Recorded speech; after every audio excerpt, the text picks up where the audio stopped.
Well, let's talk a little bit about that alternative because what I'm hearing is that the system is it's just not set up fair in terms of the gains that could be yielded and realized on your money. The bank is taking too much and giving you too little for that. So, let's say someone realizes that and they agree. This isn't fair. I don't want to play with these rules. I want to become my own bank. With someone who's hearing that framing for the first time, like what does that actually mean in practical terms? What is the alternative? It's very, very simple. Okay.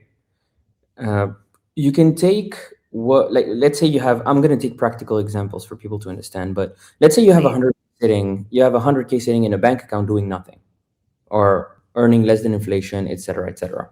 Well, you could just take, let's even start with 10K. Okay. You take 10K, you put it up on a centralized exchange like Coinbase or whatever. You convert that into stable coins. A stable coin is just a digital form of a dollar. It's backed one to one by real US dollars, but it's in the digital form, right? It's a token. Now you take that and you don't leave it on Coinbase, definitely not, because that's where people usually stop. You put it on what we call a DeFi exchange, a decentralized finance exchange. Coinbase is a centralized exchange. You also have decentralized exchanges. Now, these decentralized exchanges, they need people like you and me to put some capital in so that they can function because they need liquidity and they pay you back. All right. Now, there are platforms out there that are operating for over 10 years that are extremely safe and they have hundreds of billions of dollars on there. And you could earn anywhere between 5, 7, 8, 9, even 10, 12% yield annual on what is literally a dollar.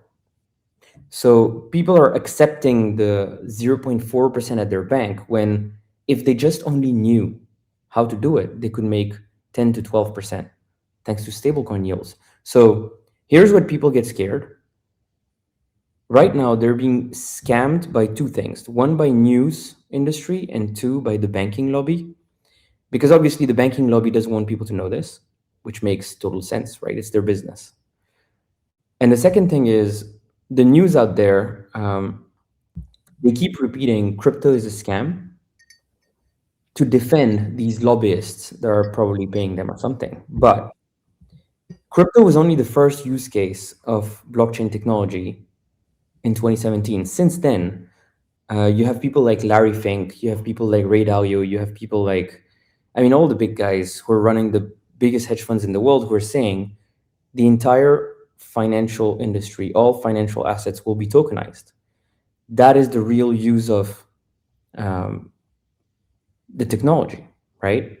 And stable coins are not risky as long as they're backed, and you can see that they're just the evolution. So money is going digital, whether people like it or not.